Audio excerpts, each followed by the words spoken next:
is Tammy Scott, Nursing Home Administrator with BLAHC. Thank you guys for watching. This is episode 21. Like I said, we're gonna have a nice little discussion today. First, I have my notes. I have my notes. You guys know I have my notes. So the first thing we're gonna discuss is a resident who decided he wanted to murder his own roommate. Yes, murder his own roommate. So, I have my notes right here. So basically, it happened at Crestwood Nursing and Rehab. This in Warren, Rhode Island. Yes. It happened on April the 27th, 2023. The police were called after 10 p.m. of a sudden death. And when they got there, the information they received from the nurse was basically 76-year-old nurse home resident Robert Hill. He murdered his 81-year-old roommate, John Sullivan. Yes, John Sullivan. So basically, what happened is on that day, they received the phone call of a sudden death. When they got there, they were told by a nurse that she was on her way to do her regular rounds in this particular room with these two male residents. And on her way to do her rounds, she was stopped at the door. She couldn't go into the door. She was wondering why she couldn't go into the door, and she forced her way into the door. So basically, Mr. Hill was stopping her for coming into the room. So when that happened, she forced her way in. So when she basically forced her way into the room, she then started seeing Mr. Hill standing over his roommate. And she was very appalled what happened. And from her investigation, it seemed to her that he basically killed his roommate through suffocation of a pillow. Yes, a pillow. So later on, of course, the Mr. Hill, who's the resident, the 76-year-old resident, he basically said that his roommate was trying to kill him for the past 5 or 10 years. And he did it because his roommate stated that he was going to kill him too. So that's why he did it. So they haven't had any, it wasn't any notes or anything that stated that the roommate, Mr. John Sullivan, was trying to kill his roommate at this moment. But like I said, the nurse stated she went in to check on the two residents, and Hill stopped her from entering the room. And when he stopped her from entering the room, she thought that was weird, so she forced her way in. And when she forced her way in, this when she noticed him standing over Mr. Sullivan.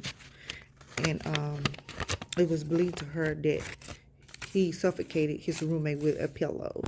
And also, because I have my notes right here, he was charged with, of course, first-degree murder. He was held without bond. He was also ordered to undergo a competency evaluation. Of course, he's in a nurse home, his age, and everything. He was due back in court on May the 8th. And he was already back in court. The evaluation was done, but of course it needs they need more documentation before they even can move forward with this. This is very, very serious on this end. I also want to talk as a nurse home administrator. This is also something a nurse home administrator would never want to go through, ever. You never want to hear that when your residents kill another one of your residents. Plus, when you have dementia, Alzheimer's, and individual with mental health illnesses. I also want to say this as well, is because nursing home administrators get a lot of slack when we have residents who do have mental illnesses, and the medications and sending them out to the psych centers. Sometimes,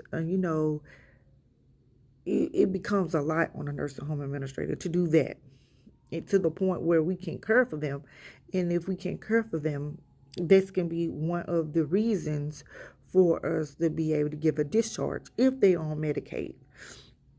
But the only way to get their discharge if we have a safe place for them to go. So we have to be clever on ways to discharge them. This is a safe place. And in the meantime, and to do this, it's 30 days. Anything can happen in the meantime. And so sometimes they are sent to the hospital, and it's hard for them to, and the nursing home do not want to accept them back, or the nursing home administrators don't want to accept them back because they become a liability, a risk for themselves, harm for themselves and others. And this right here is very, very dangerous because as nursing home administrators, we don't want these problems, and we always get the rep. The nursing homes always get the rep all the time when we're trying to find placements for these individuals to go. And sometimes ombudsmen and others, they make it difficult. Sometimes they don't, if you have a great relationship with your ombudsman. But the state definitely make it hard for us to be able to find housing for individuals of this caliber. People have to understand, when you're dealing with individuals with mental illnesses, even if they taking medications, sometimes they can refuse this medication, which they have a right. Then you take them to the psych ward and all the other stuff, and you have to basically, since they have rights, they basically have to say yes, they okay with them going to a psych ward or a psych center or something of that nature, or the families have to be okay with it, the RP. And sometimes that could be difficult. Plus, when you have certain individuals up in age and you don't want to have them go to these centers, and it can affect them and affect their health, and so it can be very, very difficult. So I want people out there to really, really understand what nursing home administrators really, really go through. Like, we go through a lot, and like, individuals don't understand what we go through. So this is the reason why I do this podcast, so people out there can understand what nursing home administrators go through on a daily basis. And this right here are hard for the administrator and a DON who have to go through this. It's everywhere. They license everything, even if they like, I did everything I supposed to do. I did everything I need to do.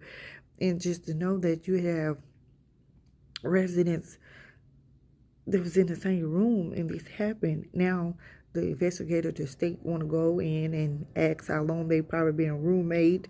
Have they ever had any issues with one another?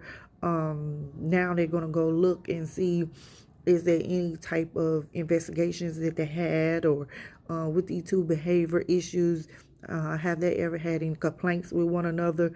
Why was they not moved? What's on their care plans? It could be very, very ugly for this nursing home. So after this happened, I know that the nursing home is going through a lot. So like I said, I'm very hard of, it's disheartening to me that the nursing home and administrators and the DON have to go through stuff like this. Plus, when they probably did their best and did their darnest, and their staff did the best that they could, and they have to go through stuff like this.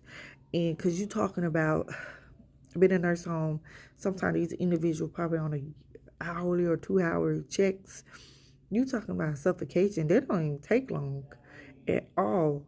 So this is very, very crazy. And plus, you talking about out to 10 p.m. You probably have a shift that's 3:11. A lot of them probably want to go home. They can't go home. Someone just been murdered. So it's like, oh, they want to leave and go to the house, but they can't because they have to stay where they are, because this right here is such an emergency, and someone died. So after 10 o'clock, everyone have to come to the nursing home administrator, DON, everyone have to come. This is serious. So people have to get out their bed, put clothes on, and be on their way to the actually nursing home, because every time the ambulance or the police officers or anyone comes to a nursing home, me as administrator, I love to be notified. I have to be notified. And plus, if a police come, I'm definitely need to be notified. Plus, I want to be there before they make it there, or around the time they make it there. It's very important, because you never want to come in as an administrator the next day like, okay, the police came in, what happened? No, you want to be there to be able to take care of that situation of itself. So that right there was very, very dangerous. Like I said, I hope that the administrators and the DONs get the support that they need for the situation, and the staff themselves, because people have to understand they have to walk in and see this individual over this resident doing that. This is not like one of your residents that's on hospice that you know is going to pass, or someone just passing due to, older age or something of that nature, or have some type of health issues that you see coming. This is someone who actually murdered someone, that stood over and suffocated someone. So this is a murder that happened, and you go in and you see it. So I hope that the nurse gets the therapy that she needs, because she had to go in and see stuff like this, and she was probably like, you know what, this is not something that I signed up for, because no one never says you signed up for it because a resident may murder someone else. So that's very, very difficult and hard to deal with. So I hope that she gets the support and the therapy that she needs, because of this. That's very, very hard. Very, very, very, very, very hard. So like I said, I hope she definitely gets the help that she needs. So we're gonna go into part two. Let's go to part two. So this right here is part two. We had an incident that happened on May the 18th, 2023, on Thursday. A lady named Carissa Laws. This right here is Carissa Laws.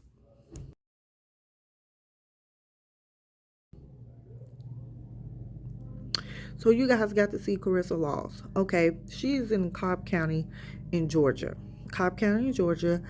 Basically what ended up happening, I have my notes right here, so this was what I'm looking at, so you can keep my notes. I love my notes. So basically, she provided care for services for 8 different individuals who have disabilities. And when she cared for them, she used a fake license. So when she used a fake license, if she did not get the formal training that she needed for these individuals who need a nurse who have proper license and proper training, she didn't have it. So she put these individuals at risk. This right here is Carissa Laws. As you can see, this is the arrest warrant that we used when she got arrested. It had her 2 charges that she was arrested for that I spoke about earlier. Very, very much at risk, because like I said, she doesn't have a license. If she don't have the license, she don't have the formal training and certification to be able to care for individuals of this nature. They did not put out how long she was caring for these individuals, but they said it was for a while, but they didn't say the actually number. But they did say that she stole someone's identity in Florida, and she was able to use her license number and her license information and use it over into Georgia and be able to work in Georgia. How she was able to do that I don't know, because most of the time, I know as a nursing home administrator, if I have a nurse that stays, they want to work for us, we go to the actual website and to pull the license, to see, we type in the license name and we actually pull it. So it could probably be that she probably used the woman license and tried to get it transferred over to Tennessee and changed the address and signed it because they had the same name or something of that nature. Then that's how she was able to do it. But even if that's right there, that's gonna be crazy. But the lady, she worked for the Walton Community Services, and that's where this happened. So basically, while I do my research, the Cobb County Bureau Chief, Michelle Newell, she listed all the warrants that was issued to Miss Laws. Doyle went to Law's house. She went to the job location, and she also went to the work location, and she received no answer. So she also spoke to the Georgia Security State about how to protect um, yourself from, identity fraud due to this situation. Like I said, Crystal Laws, she's been charged with practicing nursing without a license and aggravated identity fraud. Um, the nurse, like I said, who license that she stole from, she was happy that arrest was made, but of course she did not want to speak to Miss Noel about the situation at all, or give her opinion about it or anything of that nature. Not to understand why, because a lot of individuals will question her. Did she know her? Have she ever been contacted? Or, trying to make it seem like it was her fault. But, any individuals like Crystal Laws would be able to go and get someone license number of some sort. But the issue is, I wanted to know, was that another Crystal Laws in Florida? Because that name is very unique. So I wasn't able to get that information, but I will look into that information. That's something I would definitely will do, because there's a very unique name. So I don't know if she probably used it as if she married someone, some sort like that. But if she had a license number and her license information in Florida and they have the same name, it would probably be simple to be able to switch it over to Georgia, but kind of hard due to the social security numbers and birthdays. Because if you have a license number, of course you have to write down your birthday and all this other stuff like that, which certain stuff can be simplified in a matter if you only just have a license number to basically switch over, if everything is done in paperwork or even electronically. So I can see how certain stuff can be misconstrued if they have the same name, because most of the time the license, you don't have a picture with your license. Some individuals do, but not a lot. But like I said, this is a very, very interesting topic. Like you guys see on my other videos, you guys already know how I feel about individuals using other people's license and being a fraud, being a fake nurse and all this other stuff. I don't like it because I went to school for so long. I feel like it's unnecessary for someone to do that, but a lot of people are willing to do it, plus to get money. And as you can see, she didn't go with a nursing institution or hospital institution because they would basically knew that they would catch this. So by her doing home health, that's probably why it probably took a long time for them to be able to catch her because of this. Because home health is home health. And she could also be an independent contractor where she could say she's a nurse on her own and she could care for individuals on her own. Just say, yes, I'm a nurse and this is my information, and go by and do whatever she wants to do, and it's not true. So, like I said, it can be very, very difficult to do, put,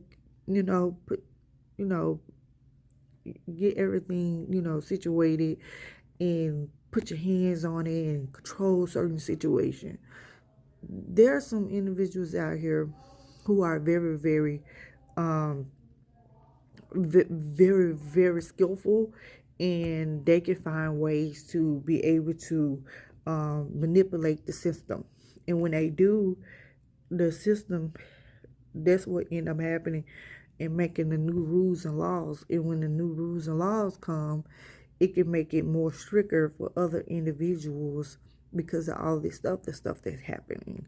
So I just want everybody to listen to what I have to say. Like I said, this is the episode 21. Thank you guys for watching. Please follow me on YouTube. Backslash black BLAHC, and follow me on all platforms. Like I said, I will start my TikTok.